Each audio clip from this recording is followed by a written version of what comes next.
was such a wonderful podcast to record. It was such a lovely reminder of how connected podcasts can feel. And in this episode, we talked about how our relationship with ourselves can impact our relationship to pleasure, intimacy, and sex. How our relationship with those things is informed by our past and our childhood and what we've potentially absorbed from our culture. Some of the challenges to accessing sex therapy, what are the barriers to accessing that, the kind of assumptions that we might have, but also the kind of financial barriers, some really good resources that might be helpful if you're new to learning about this, but even if you're not new and you want a wee reminder and different things to learn about. It was just such a good episode, and I really hope you enjoy it. And if you did and you want to share any feedback or thoughts with me or Laura, you can. I'm going to add her social media links to her website in the bio of this episode. And yeah, thank you for listening. I also wanted to add to this introduction that this is a really reassuring space in terms of if you ever feel as a therapist or as a human that you get things wrong and you want to see the kind of messiness of being a human, I want to try and create this feeling in these podcasts that we might not always get everything right, that as therapists, we're always learning, we're always growing. And the language that we use and the things that we're trying to unlearn in our own lives shows up in the way that we articulate things about therapy, and that that's okay. That none of the things that we're sharing in this podcast is in intention to exclude anyone. It's to include everyone and hopefully meet anyone where they're at. But inevitably, we might not get everything right. And that I hope you can be gentle with that and also get some reassurance from it. Okay, enjoy the episode. It would be really nice to start the podcast and all the episodes that I do with kind of a start and an end, and then the Yeah. middle can be unique to us in our conversation. But I thought it would be nice to bookend the podcast, and that's how I tend to practice in therapy too. I try and Mm. teach clients and myself to, before sessions, do something that is kind of grounding and anchoring Mm-hmm. only for 3 or 4 minutes. If it's a song or it's some candles or it's something that brings you a wee bit closer to yourself. And then afterwards, I try and think about what is the kind of aftermath of therapy. And if I got 10 or 15 minutes, or even no matter how long it is, Yeah. it brings you back to yourself and allows you to Yeah. transition from the intensity. So I thought I'd bring that to these podcasts and Yeah. Okay. share a wee bit of the reasons I started the podcast. There was the Yeah. Yeah. Yeah. with other therapists, and I felt there was so much lovely connection happening on Instagram, and there was a need in me, and I was kind of recognizing the need in others to have more community and share our Yeah. experiences a wee bit and share our wisdom Yeah. and know that we're not alone with some of the experiences that we're maybe going through, even Mm. if our work maybe looks different. There's so many similarities that we could connect on. Uh, Yeah. so with all that, I thought I'd Yeah. start the podcast with a wee question about your journey. And Mm. would you like to share a wee bit about your journey and the type of therapy you provide? Yeah. Yeah. Of course. Yeah. So I think my journey, um, sort of, well, yeah. I mean, had a totally different career before this. I was working in I used to work in like big halls of residence, like student accommodation, like managing like massive buildings and like thousands of rooms. Really kind of like intense, full on, fast paced kind of, yeah, roles. Um, and then as the years went on, it kind of just became clear to me that it just wasn't gonna, for me, it just wasn't gonna cut it. I was just like, I need to do something that I feel is, really meaningful in some way. I have to work, I accept that, but if I'm going to do it, I want to feel like I'm, contributing or giving back in some way, like on some level. Um, and I'm not really, yeah, I can never really remember kind of what brought kind of counseling, like psychotherapy to my attention. I think I just thought, yeah, like that might fit, like that might be okay. So obviously, as you know, there's lots of different sort of steps that you have to take to even begin to start to train. So I kind of started on a, really short intro to counseling course in, I think that was 2018. Did that. And then I thought, yeah, I mean, it was so terrifying, that kind of like initial foray into like what this is. It's just crazy. Um, and it was interesting, because it really was a split in that group. You could tell some people were like, actually, no, like this isn't for me. Like this is not for me. I just wanted to like, I'm curious about it, but now I'm going to walk away. But I was like, I don't know. I was like, no, let's carry on. Let's continue. So yeah, then I did a diploma in counseling skills after that. And I think I was going to train to be a counselor, and I don't know, about halfway through that course, there was, I guess for me, something about it that I was like, I need something more, what was the word? For me, it felt like I was like, I need something a bit more tangible. Like this term counseling is so broad for me. I was like, I am worried that it's not going to hold my interest or my attention for long enough. And I'd read a couple of books at the time and kind of became aware that like this thing called sex therapy was a thing. And I was like, what? I was like, you can be a sex therapist? I was like, okay. I was like, well, that sounds quite interesting. So then I just, did loads and loads of research. There really aren't that many places in the UK. I think there must be less than like 10 institutions where you can do a sex therapy training. And you really, I really felt like I had to search for them. And then I found a few places, and got accepted onto a diploma in clinical sexology. Um, and yeah, just kind of went for it, and I had a really intense training experience. Like that diploma started on the 27th of March 2020. So we'd just gone into lockdown. They were like, yeah, we're going to be using this thing called Zoom. And we were like, I was like, what the hell is Zoom? No idea. So I had this really quite unique, intense time of training and also being in like a national lockdown. Um, Somehow managed to get through it. And yeah, then, I was very much like, okay, I'm going to train to be a therapist and then I'm going to become self-employed. That's what I want to do. And so I did, I sort of qualified and just dived straight in, just opened my practice. I've been working a sort of part-time job for like 4 years. I hung on to that just for a few more months. And then I was like, okay, I'm letting it go. And I'm just, going to give my full attention to this. And that was about 18 months ago. And yeah, here we are.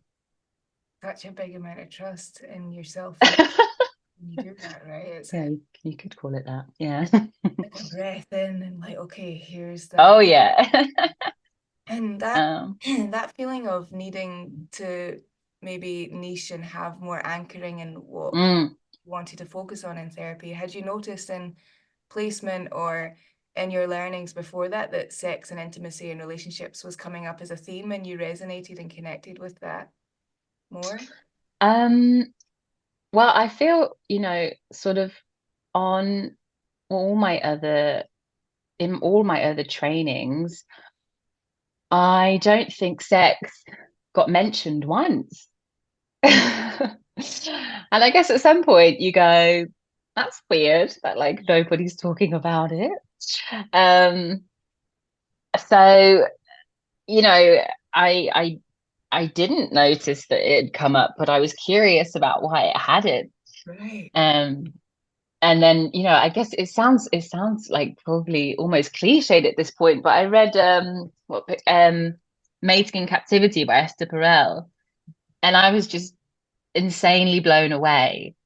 I was like, oh my God. I was like, oh wow, okay, yeah. Like people have like theorized this, like they've looked into this, like this is super interesting. And it just took my attention more so than anything else kind of had. And, I was also really, I was, not that it's worked out for me, but at the time in my kind of like fearful, avoidant ways, I was like, I don't want to kind of necessarily sit with depression, anxiety, major trauma, like, consistently. Um, that was a bit of a fear of mine back in the early days of training. Um, I mean, so it's a bit of a protective mechanism, I think, in some ways as well. Oh, I feel like that's such an important point to share. Thank you for sharing that. I wonder if that is echoed in anyone else's experience, and maybe the fear is different for different people. But I wonder if there's a fear in there of the more we're exposed to pain, the more our Mm, experience it and feel it and sit with it. And there's only so much we can process and let go. yeah. And so always sitting with and holding that trauma and yeah, yeah, it's a really powerful point. And you think that that encouraged you to seek other kind of, I'm not imagining that sex and relationships is a light topic, but it's definitely Yeah. energy. Well, yeah, I think, looking back, that was, also there was a bit of naivety around that, and my own um perception of, thinking that, sex and relationships is can somehow be inherently separate from those other parts of ourselves. Turns out it's not true. So, there was naivety there on my part, that there was. And but I also felt like, I guess I always kind of struggled sometimes with this kind of like traditional notion of what a therapist looks like or how a therapist behaves.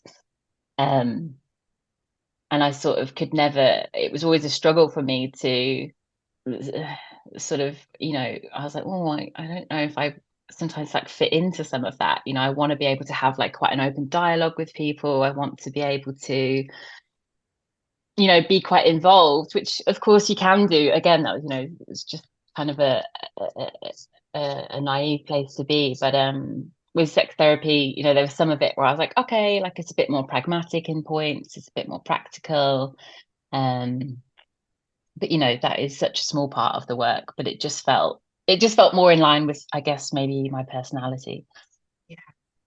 I'm really interested in that actually you were still encouraged to study and become a therapist, even though there wasn't anyone that you could pinpoint that felt exactly what you wanted to do or where you wanted to be until you began the research Yeah, finding that. And yeah. I feel like that leads us right on to the kind of common themes and potential challenges that you feel like you've mentioned there. It's really integrated and Mm, interconnected with lots of things in our life. mm. Is there any kind of common themes that you work with and you've noticed over the time that you've practiced? Um, yeah, I mean, lots of common themes, and I think that sort of in sex therapy, themes can often show up in um, how a person's body is or isn't responding. So, there are certain areas that are, are really common for sex therapists to work with, people having kind of unreliable erections or painful sex or vaginismus, these are the things that show up a lot, like in my clinic. And then sort of, I didn't mention earlier as well, but I see couples as well. So couples or um, anyone in a relationship. So, that has kind of can have different kind of themes coming up. But yeah, certainly, common themes of how it's showing up in kind of sexual response. But then also, all of the big common themes, shame or trauma or um what are the other big ones? Communication issues, like these themes of sort of um a lot of work as a sex therapist is, I guess, teaching people um or helping people to unlearn and then relearn what sex is, what it actually is, that is such a huge part of sex therapy, is this kind of really undoing all of the expectations and the shoulds that people put on themselves when it comes to sex, which are, really, it's nobody's fault, because, you don't have to look too far to see where it's all come from. Um, but yeah, this theme of sort of, you know, re-educating and kind of, you know, helping people to give themselves a bit of a break. Yeah. So many themes that you touched on there that I'd love to ask more questions on. I wonder, Mm. I looked on your website and I thought it was so beautiful the way that you broke down different aspects of ourselves and how that potentially Yeah. impacts sex or our identity, our relationship with ourself, pain, desire, intimacy, Yeah. background with that. And I wonder just to kind of maybe give a as much as we can a definition of sex and the kind of boundlessness. Ooh. Like Yeah. what you said, it's maybe unlearning what we imagine sex to be. Is there any Yeah. ways that you kind of think about that in your mind now of what it is? Um, yeah, things always split off in my brain. So obviously, you always have the kind of very kind of, the kind of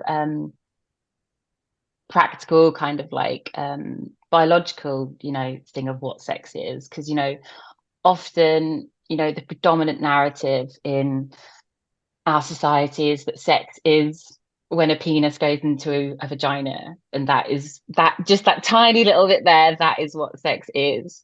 That, the word sex in that kind of physical aspect, encompasses all aspects of intimate connection or contact. So, I think already just kind of like changing that word to a more umbrella term is quite big for people. Like, it's an ingrained thing. Sex is this, that's all it is. Anything else is something else. So we can look at it like that. But then I also feel like there's this whole other side to it, which is, we kind of have this notion that sex is this very innate, natural sort of act that we are kind of, born to do. It's just natural. We should just know how to do it. Like, our body should just be able to work. It's just what it is. And,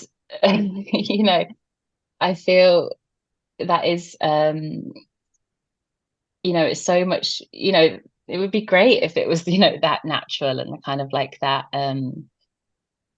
But I guess the fact of the some of the matter is that it is, sex is like a skill and a form of communication, like loads of other things in life. And, you know, we learn how to do those other things. Like, we learn how to talk. Somebody teaches us how to talk.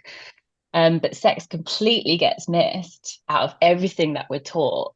So when it comes to it and people start having problems, it's really confusing, and it leads to this instant place of, what's wrong with me? Like, I'm broken. Like, why can't I do it? And I'm like, it's okay. Like, nobody's taught us how to do it, and we're going to learn how to do it, and it's a skill and it takes practice, and, it's not, um, not like the movies, literally. Yeah.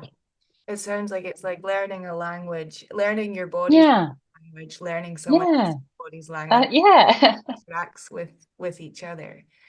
And like you said, unlearning some of the kind of notions of we should just be able to naturally know how our body responds and how to interact with someone else. And when we don't, it leads to the shame and the guilt and that we're yeah, wrong. And I yeah.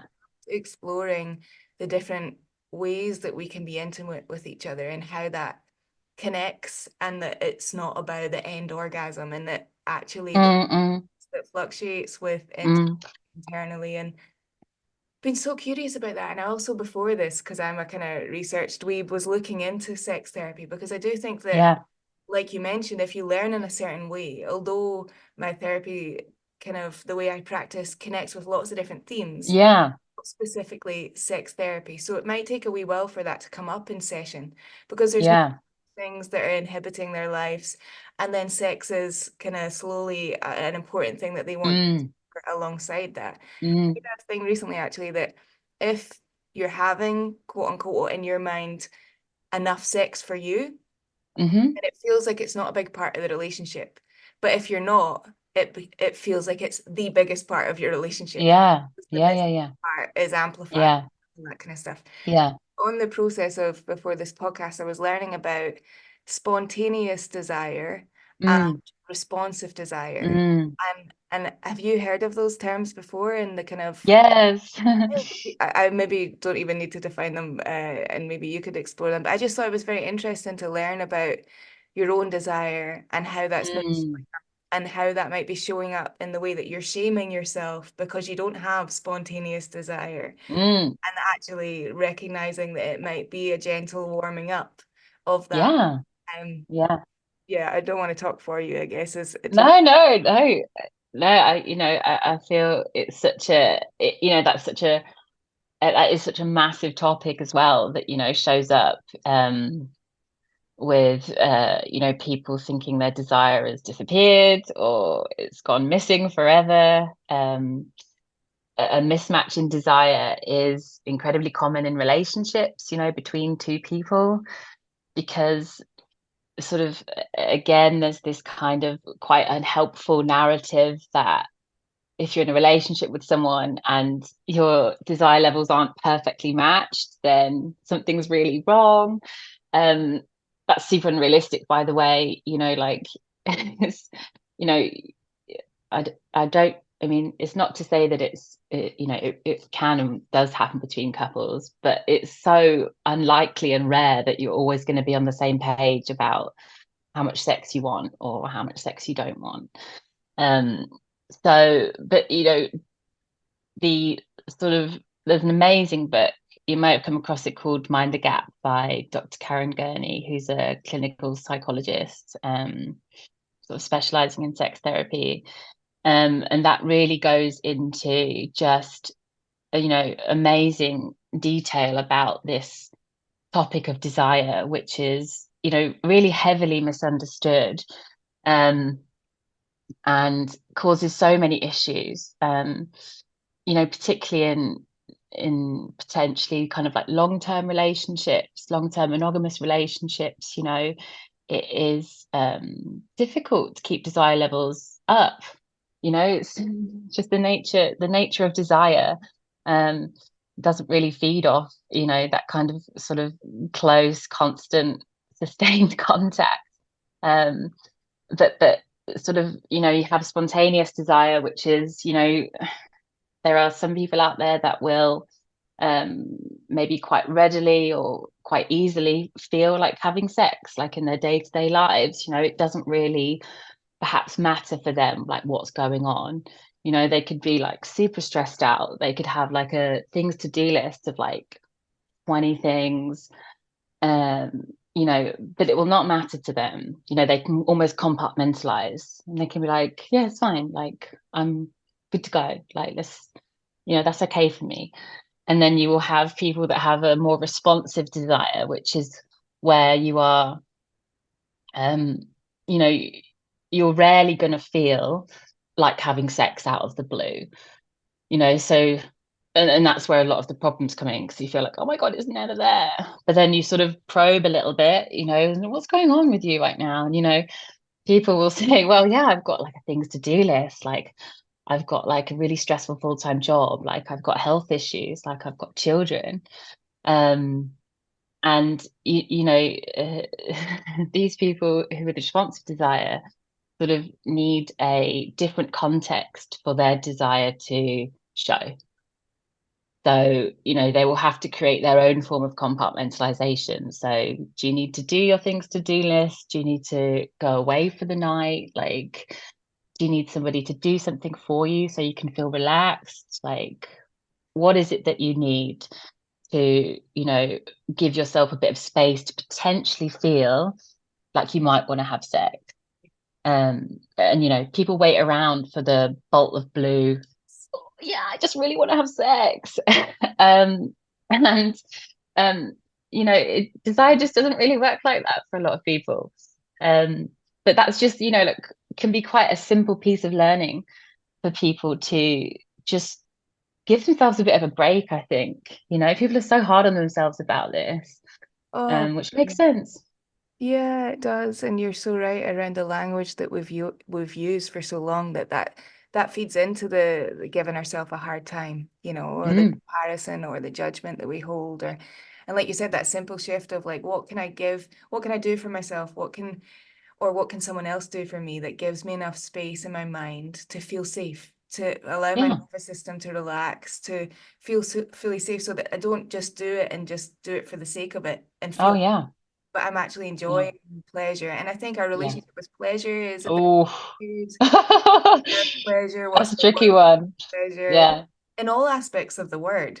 But women, Mm, especially, are mm, people that go through that experience, and even our language around female health and the challenges around that, around pregnancy and there's so much that I have really been absorbing recently around mm, language and how it can define parts of us and just challenging it and mm. recognizing that. So thinking of a few examples, that do you know Elizabeth Day? Yeah. Is that the How to Fail Yeah, person? Yeah. yeah. Yeah. She's talked to maybe in the last 10 years, I think it's 10 or 11 years, she's been working on trying to have a child. I'm saying working on Yeah. away from that language, but she's Yeah. trying so many Yeah. avenues to have a baby. And Mm, she's been open on that process and how challenging it's been, how at times traumatic it's been, mm, and how it's constantly felt like a failure for her, and was part of the mm, inspiration for her podcast. And there's been many people in her life that she's felt compassion and understanding from, but the medical system has not been one of them at times. mm. And the language of her womb is inhospitable. Like, Yeah. even imagine Yeah. doing that as someone who is trying to have a child and Yeah. trying their best, Yeah. everything. And I think that carries on not just gender specific, but to any person who is having sex, that they hold, if they were to really closely examine their relationship towards pleasure and intimacy, they hold those kind of words that maybe even just questioning it and wondering Mm. what are the words that I use when I'm exploring in my mind or with someone else, uh, Yeah. pleasure, Yeah. and what was my relationship to pleasure. And Yeah. have you had any of those kind of I'm sure you have conversations in therapy, but even with other people that find out that you're a therapist, is there any, yeah, do they have, two questions, I guess. Do they have those types of like words that they use to explain their body or their relationship with sex that can be quite harmful, that they maybe know but don't know how to change, or they don't know? And Hmm. also, is there, I'll ask that other question after so that there's not too many questions Yeah. in your mind. Okay.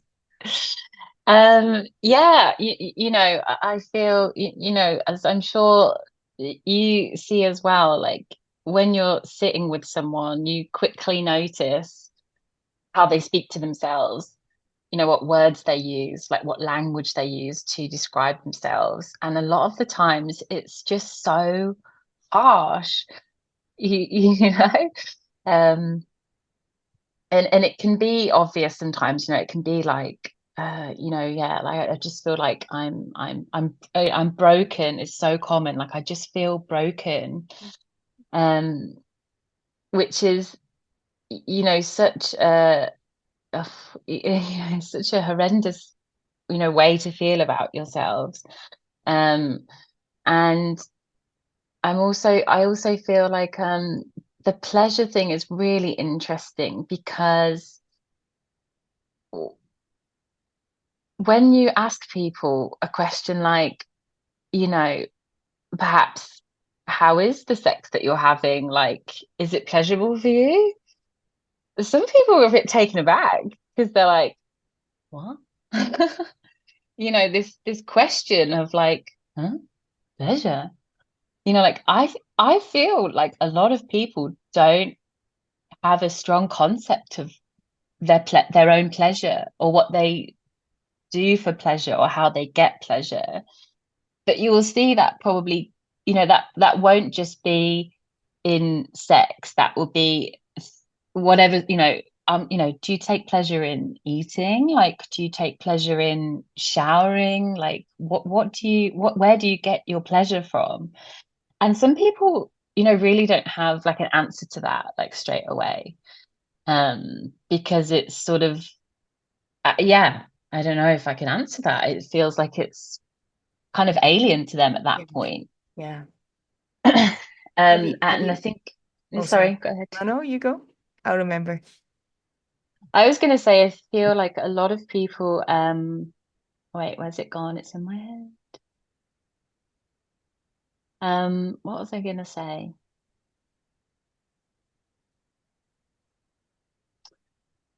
A lot of people, that's what I was going to say, struggle to receive pleasure, which is such a important component to sex.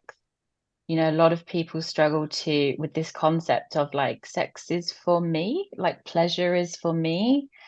It happens where a lot of people just see sex as for the other person. Yeah. So it's all giving, giving, giving, which will be what they do outside of their sex lives too.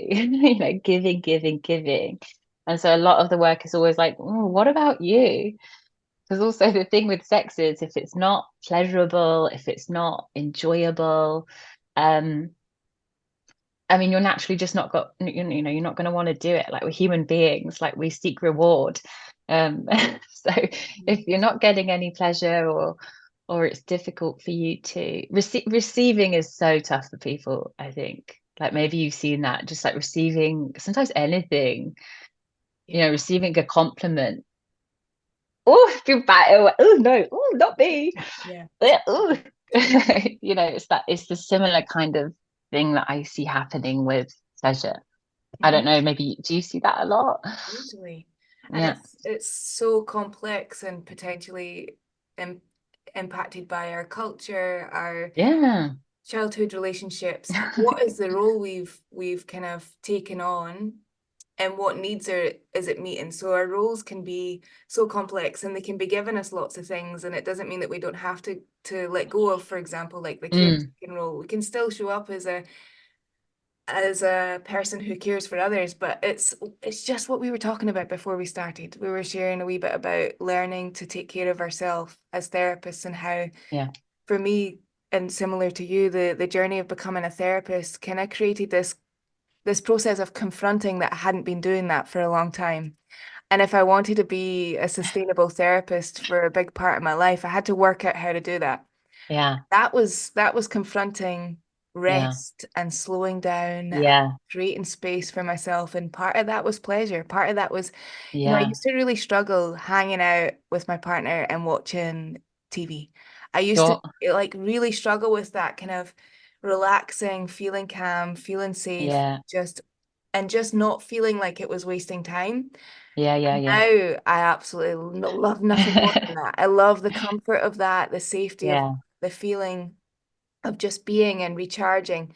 But it was a full on journey. And so I think Yeah. I've really worked on my experience of receiving pleasure and that's Yeah. been receiving it from others, but also receiving it from myself Yeah. and really working on that dynamic. And so I really resonate from a personal level, but also seeing that Mm. with other people. And do you do you have any kind of things that you would ask someone if they're exploring receiving pleasure for themselves? I guess when it comes to pleasure as well, you, I know that, one of the questions that, we were potentially going to look at today was how the relationship with ourselves impacts sex.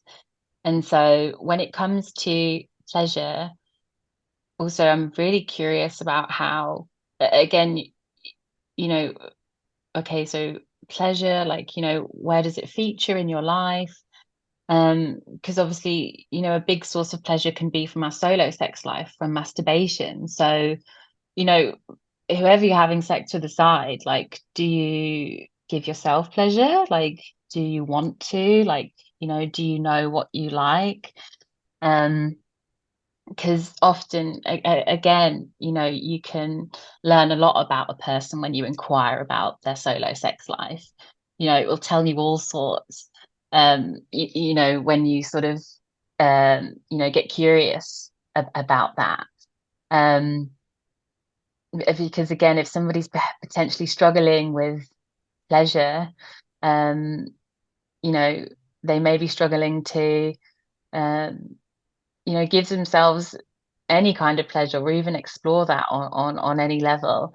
And that's when you start going deeper and deeper, like, but why? Like, what is it about this that is so hard for you? Like, where's it coming from? Um, so I think just sort of, yeah, with the pleasure thing is just getting really curious about, what's going on with them, like what does their sort of, yeah, solo sex life look like, is a good place to start, I think. Mm.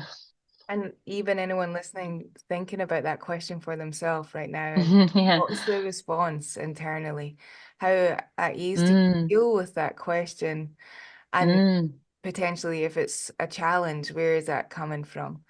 And I yeah, wonder if it's a hard question because I know we're exploring the differences of gender right now and yeah, what that yeah. means for us. But I do have this question that have you seen gender differences in the way that our relationship with pleasure and intimacy shows up, or maybe just the kind of the system that we live under and how that has impacted the way that different people view that kind of differences in their deservedness to pleasure.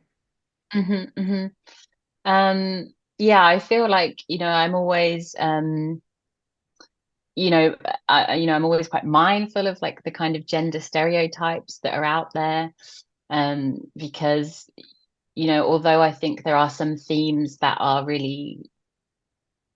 impacted by, like, our gender, um, that's not to say that it's um, a one size fits all, so it's not like all women have this or, all men have that, or, it can feel like it gets too broad. But I feel like there are, I guess, yeah, I'll use the word kind of men and women, but for me, like I'm aware that, they are terms that, um, well, when I talk about women in this, for the answer of this question, I guess I mean people with vaginas and vulvas, and with men, I mean, people with penises. But yeah, I view gender as broader than that, but sometimes it's just easier to use that kind of language for the purpose of explaining. But I feel like, I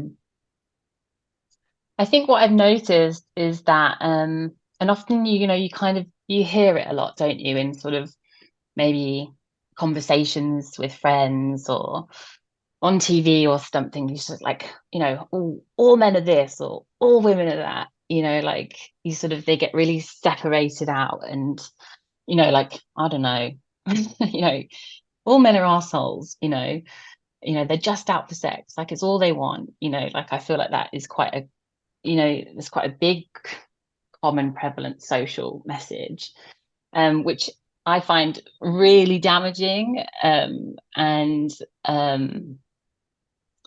I think that, what I see is that sort of men are under their own kind of forms of societal pressure, Yeah. and women are. Like this isn't a, men versus women thing. This is kind of like, everybody's kind of, quite entrenched in their own sort of, cultural, social messages, um, that come up, Yeah. so they come out in different ways in my experience.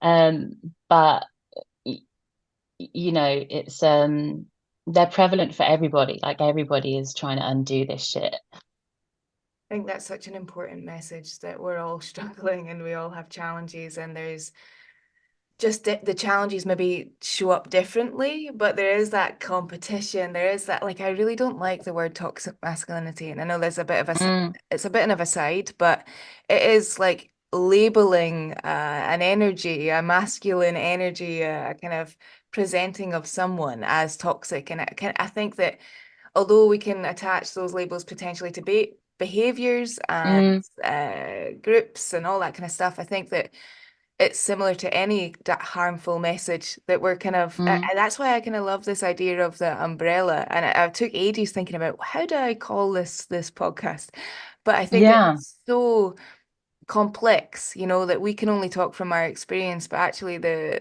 even just the subject of intimacy is so complex and shows up so differently because of our yeah. unique experiences. We've absorbed some of the culture stuff. And Mm, you and I, mm, though we've grew up at different parts of the UK, have mm. probably had similar upbringings. I don't know if in your school around sex and intimacy, it was about just getting it done and having that label or almost badge that you weren't just waiting about for the experience to happen. And we're talking about sex in the most black and white Yeah, yeah, way of thinking about it, that yeah. was the common theme throughout high school, was just that Mm, badge of either you're a virgin or you're not. yeah. And that it even went down to just kissing someone. And if you had that done or Hmm. not, but not actually enjoying the experience. No one would ask in my circles, did you enjoy it? Was it Oh God, pleasurable? no. It wasn't pleasure based. It was just Yeah, get it done. just get it done. And then that was you had the tick. And Yeah, then yeah, people just focused on people that hadn't got it done. And there yeah, was so much pressure. And if that is the planting the seeds for your relationship with intimacy, with yourself, with others, and then yeah. we've not even really touched on, but porn and the way that Mm, expresses sex and intimacy and how mm, it can narrow our view on it. And mm, it's just so much it's a big complex thing. mm. And that's why I wanted to talk about it as in an umbrella, because I feel like it's too difficult to just say one word and that describe it. Yeah, yeah. It's so unique to us. And I think, yeah, like you mentioned it's our relationship with ourselves and how that then impacts our relationship with sex, intimacy, and Mm. pleasure. And also that even when I've listened to sex therapists, I love Shan Boodram, is that her name? Shan Boodram. She's Yeah, yeah, yeah. I know who you mean. based in Yeah, LA. yeah. I think she talks about it that even sex therapists talk specifically on monogamous Mm, same couple sex, not same couple sex, and that's the predominant feature when actually mm, sex is mm, so diverse and broad and impacts us in so many different ways. And I heard you also even mention neurodivergence in mm, that kind of space and how that shows up. And mm. not had heard a lot of therapists explore the way that your mind works and how that can Yeah, potentially yeah, impact your relationship with sex and intimacy. If you yeah. notice that yeah, that does impact your relationship. Um, so sorry, is the question like how does your mind impact or Yeah, yeah, yeah. you can answer anything on that, whatever's coming up for you when I'm sharing that.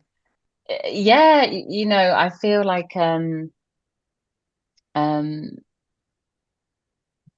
again, I think that notion of kind of sex and what it is, people also kind of we think that we should all relate to sex in the same way. So we should all feel the same way about it, like so obviously there's a really dominant sort of narrative in our culture that sort of, long-term monogamous relationships like, reign supreme, like that's the way to do it.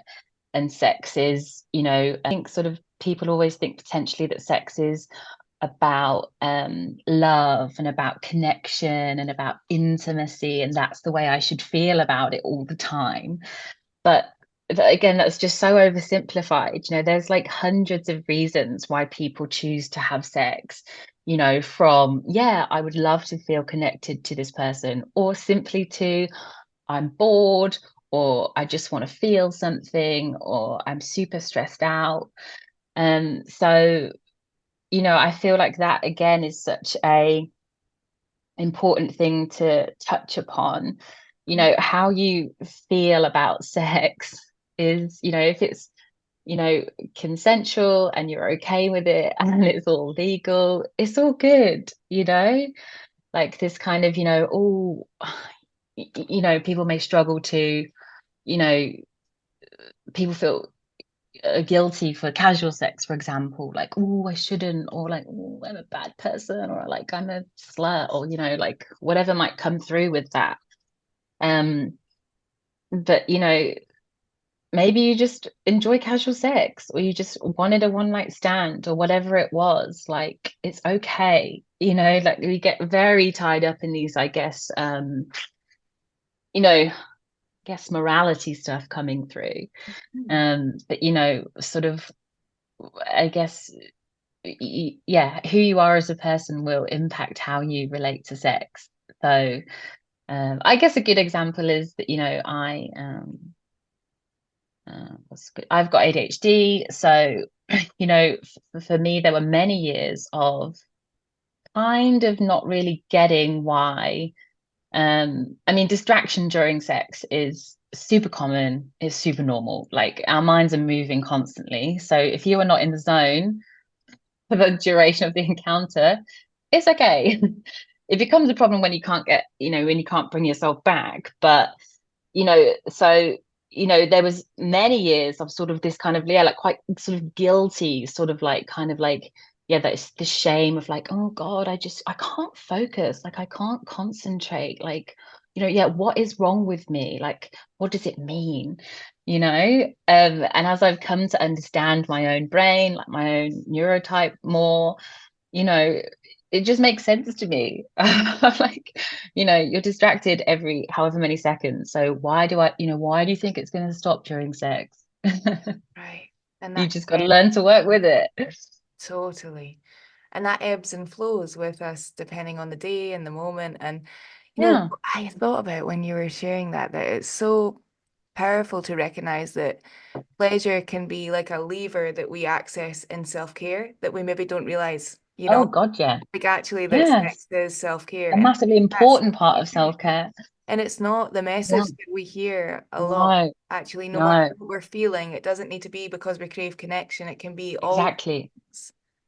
Yeah, Yeah. yeah. I feel like That's such a good point, that, yeah, that lever of self-care, like, yeah, it's so fundamental to that for a lot of people. I mean, there's so many proven and research benefits of sex, intimacy, orgasms. It's all there. They are very good for you. yeah, yeah. And that maybe if we focus too much on the planning and the creating the perfect time, then it's much more challenging to get there rather than like, where am I just now? And what are the things that I could access? And sometimes sex doesn't come up in someone's mind. Yeah, yeah, So the last couple of wee things, because I know yeah, yeah, we're at about an hour. Yeah, just yeah. Oh God, yeah, that's flying by. just to check in with where you are. How are you doing right now? Yeah, Um, that does sound nice. yeah. So a couple of more things, and they're kind of light questions. So what do you think other therapists should know about sex therapy if they're maybe not exposed to or being around sex therapists? Do you feel there's anything that is maybe misunderstood or could create more of a bridge of connection? Or personally, do you have a bit of a group of therapists that are practicing different types of therapy and you all connect on those things? If you got any thoughts on. Yeah, I thought that was an interesting question actually, because I know a lot of sex therapists who are also psychotherapists or also clinical sexologists. So, they've already bridged their own gap. And I don't get exposed as much to, I guess, therapists that aren't sex therapists. So I was like, I don't actually really know what other therapists think of sex therapy. Maybe you could tell me Yeah. if it happens in your circles or how you Yeah, feel about it. so all these questions were probably just from my kind of curiosity because I was like, Yeah, I wonder when you originally asked, or when we were talking about doing this, I was thinking, oh, what am I curious about sex therapy and what are maybe assumptions around it? And yeah, I guess because I've always been learning, I didn't feel like I had any kind of assumptions that haven't nothing's challenged me and it's a great conversation, but I've not thought, oh, that's new because yeah, feel like I'm always thinking about how everything's integrated. yeah, But I do think that, like you mentioned, some trainings it doesn't come up. It's like an elephant Mm. in the room, Yeah, pleasure, yeah, yeah, intimacy, relation. We might talk about relating and communicating with ourselves and with each other, but I think that our culture, I think the therapy room mirrors society. And so I think whatever's coming up, even in our mm. training, whatever is Yeah, inbuilt and weaved into what yeah, we're training as therapists, is a mirror to what's going on in society. And yeah, I'd say in general, there's still some stigma around pleasure and intimacy. And I think that that then yeah, shows up in the way that we're trained, because yeah, often it's massively. maybe, this is a big generalization, but it's maybe older people that are become teachers of psychotherapists and counselors, and they Hmm. potentially bring their own shame and judgment around Yeah, yeah, sex. yeah, And that yeah, shows yeah, up in, if anyone's listening and isn't a therapist, you do kind of encounter groups and things where you're really talking about in-depth things with each other, but it's still in some ways directed by what everyone's bringing. So if no one's yeah, bringing sex and intimacy, then it's not coming up. And so exactly. I thought that's the reason I asked you that question, because I imagine that people that are maybe have had similar experiences to your first one, that they've never been taught, and maybe their own curiosity has brought them to do CPD or talk to other Yeah, yeah, therapists, yeah, and yeah. that's how they've enhanced their understanding. But if they've not, they're maybe not thinking about it or talking about it much. Yeah. And again, I really feel like hearing you say that loops back round to how does the relationship with ourselves impact, our relationship with sex? Because therapists are just humans too. So, whatever maybe the therapist's relationship is to sex or relationships or how they feel about it, may um come up in some way. I guess I feel like I hear a few things, like I hear from a lot of people like, oh, I kind of tried to talk to my therapist about it, but they just sort of wouldn't, or they kind of shut it down. Or then you hear kind of, then you hear, people that are like, oh, my therapist just said that, that's not really their skill set, and so they've referred me out to a sex therapist, which is, I love to hear that, like I'm like, I think, you know, a lot of therapists are just all working together to Yeah. get people help. So it's super nice to hear about that. And I guess, I guess there has to be that level of yeah, yeah, obviously, yeah. I mean, I do get, I probably do yeah, I get why people probably don't want to be a sex therapist, like, I don't want to talk about X, Y, and Z like all day, or I'm just not interested in it, perhaps, and it's fine. Yeah. Yeah, and maybe they have the assumption that that's the only thing that you focus on, and maybe they have the narrow mind of what sex Yes, that is. is So it's true. just That is all about true. the intimacy and the physical act, when Yeah, actually it's yeah, all about your own it's, beliefs about yourself and what you're yeah. worth and all the stuff. Um, and last week question, but I just wanted to mention I was listening to a podcast this morning with Laverne Cox. Have you ever heard of Laverne? Yeah, yeah, yeah, Oh, yeah. I love her so much. I feel she brings so much vulnerability and depth to the podcast she's on and her work and even her own podcast. And she talks a lot about her intimate experiences and how that has impacted her experience of Mm, safety and trust with other mm, people. mm, mm, mm, And she mentioned something on mm. this podcast, and it was so powerful. It was something about her early career. She didn't have a lot of money and she was staying in a flat that was just a flat. She felt good about the flat, but there was judgment on where she was in her career and where she was living. And she had Yeah, this intimate, I think it was a partner, it was a casual sex encounter, but it was the first time that he was in her flat. And he said something, they had just been intimate together, yeah, still naked under the yeah, covers. yeah, And feeling safe in that moment, until he mentioned something like, oh, I would have thought that you would have had a better flat than this, and like went into something about where she was at. But what came up for her was like this history of feeling judged and not good enough, yeah, and yeah, yeah, like what she had wasn't good enough, and always struggling to get to where she is in that moment. yeah, Feeling pretty yeah, good before he asked that question, yeah, heard that judgment. yeah. And it reminded me of when we're intimate with someone, we're so vulnerable. And Mm, the idea of, so her experience after that was like let's leave this. I don't want to be with you. I feel yeah, unsafe. And she was able to yeah, listen to herself in that moment and think, I actually don't yeah, need to be with this person. I feel unsafe, and leave. But Yeah. sometimes we don't listen to that inner voice. And I know that's a whole other probably topic, Mm, but mm. I just thought it was really interesting and it reminded me of the book The Gift of Fear. I don't know if you've heard of it I before. don't know that one. I don't know that one. Who It wrote that? I don't actually know. But I can share a wee headline of it. It's kind of this Yeah, idea yeah. that our intuition is our wisdom and that sometimes we don't listen to it. And there's kind of some examples in the book about Mm, a lot of people have said after something horrendous has happened that I kind of got a sense that something wasn't okay.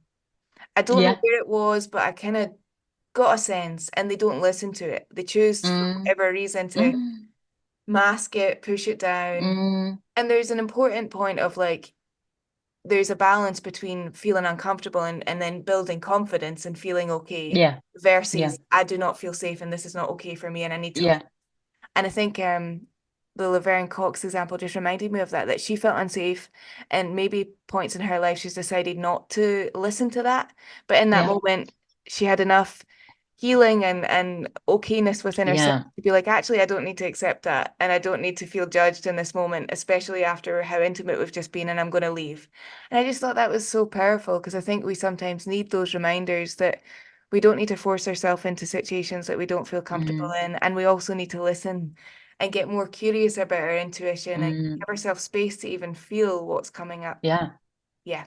No, yeah, totally. I Yeah. just thought I would share that with you and end with is there any kind of books you've mentioned a couple? Is there anything that you would suggest for anyone? So we've got Esther Perel, Mating in Captivity. Yes, both of Esther Perel's book, Mating in Yeah. Captivity and The State Oh, of Affairs. she's just amazing. Yeah, any of her Do stuff. recommend those. I also mentioned Mind the Gap by Yeah. Dr. Karen Gurney, which is amazing. The obvious other big hitter is Come As You Are by Emily Nagoski. And she's just also released a new book called I think it's called Come Together, which is about I think sustaining sort of that sexual connection in relationships. Um, like, they are always like my obvious go-tos. I'm just having a Okay. quick scan of my bookshelf to see. Oh, do you know? I mean, another. Um, I really feel like another um amazing book is a book called Rewriting the Rules by an author called Meg John Barker. They are just they've written some amazing books and they have an amazing website called Rewriting the Rules that has loads of really useful like sort of worksheets, resources, but really, you know, goes into so much depth and pulling apart that sort of like um this sort of like standard narratives and norms, like the whole book of Rewriting the Rules is like, but why is that a rule? Right. Oh, thank you so much for sharing that. I promise you this is the last question and we can breathe and have maybe a wee 5 minute Yeah, that's chat. okay. Um, do you think that there's any kind of series or films or anything that has encapsulated like how you would want to see a kind of diverse relationship with ourselves and others? Is there anything that's like, oh, phew, there's some new things that are coming out there? Is there anything that comes to mind, or you still think we're working on that? Do you mean kind of like representations in Yeah, media? Like, yeah. oh, Any representation that you feel like, wow, we're finally getting there with. um, I'm quickly trying to think. We can add it in at the end, but I just thought it would Yeah, be I'm gonna have a interesting. think about Have a that. think.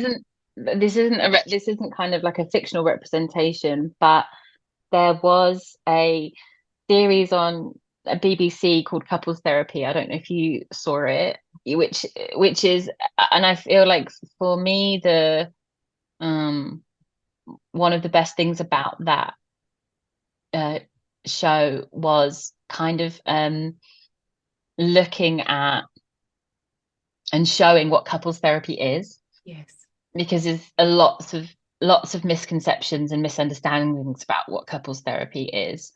And I just feel like it had a pretty amazing, I guess, range of just demonstrating, the complexity and the nuance and the history of a couple, which, again, is often, I think, in society shrouded in mystery and shame, Mm. because we are quite obsessed with giving off a sort of perfect kind of perception of a relationship, because that's the only way to do it.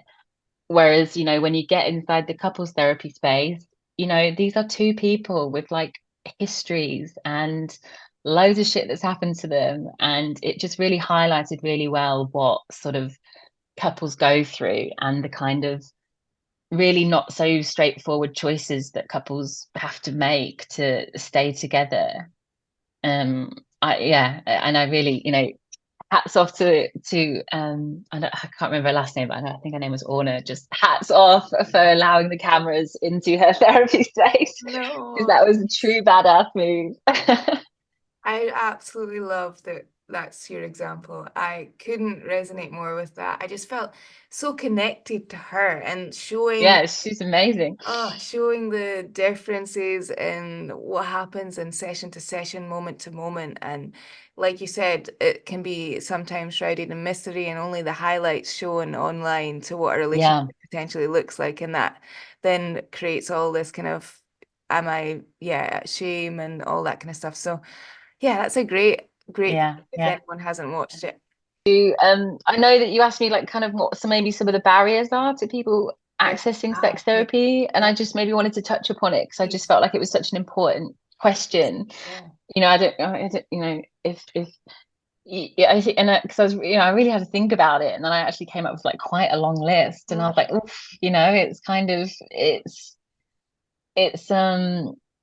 obviously there's the obvious things, kind of like, you can get sex therapy on the NHS, but it's got very long waiting lists. You typically only get 6 sessions or 8 sessions, which isn't that long. Um, and I think, for a lot of people don't know that sex therapy exists. I don't think it's hard for me to say now because I'm so in that realm. But, I certainly know before I became a sex therapist, I had never heard of sex therapy. I didn't know it was a thing. So I think that it's that kind of knowledge, even just around the topic, that it just, people don't know or think that there would be a separate therapy for sex therapy. And I think, it's really interesting. There's only kind of like one sort of. Were you with BACP? Is that you're sorry, in Scotland, so it'll be different, yeah.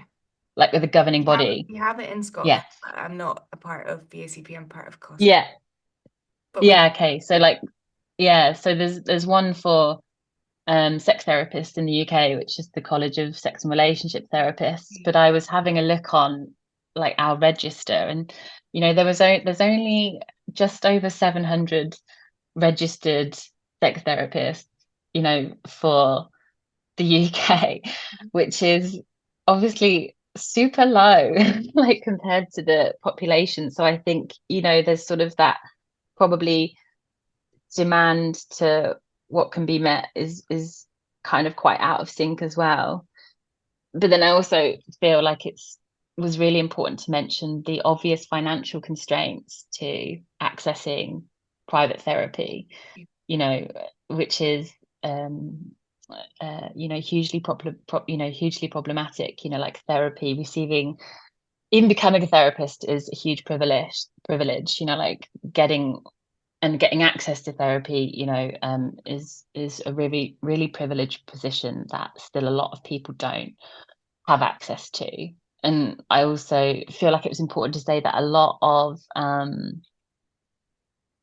I feel like, therapy still isn't a safe space for like lots of people, like lots of marginalized communities. So I feel like that may be a barrier to people reaching out. Like there's some amazing therapists out there like doing work, for marginalized communities, kind of like trans therapists, LGBTQIA plus therapists, but it's a minority.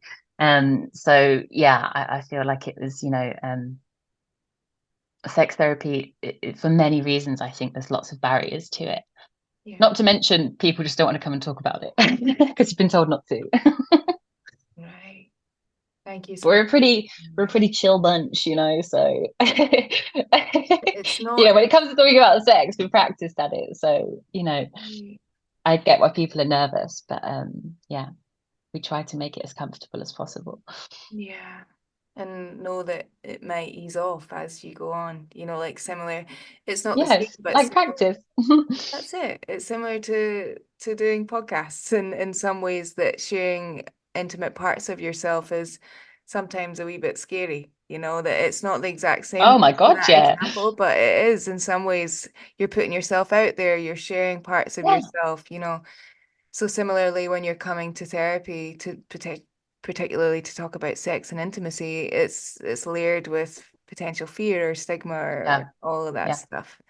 And then alongside all the barriers that you mentioned, yeah. are really important to talk about, that I feel we don't hear enough about, or especially online, where we're seeing a real boom in therapists communicating parts of their work. Mm, We don't mm. often hear the financial barrier or the diversity barrier, or yeah, all the other stuff that you mentioned. I think that that's it's obviously something we don't want to amplify too much of. We want to share the things that are in people's control, but also I think that it's the elephant in the room sometimes, that is there is real big challenges for people that Yeah, yeah, yeah. advocate. I think it has to be mentioned. Yeah, for sure. Yeah.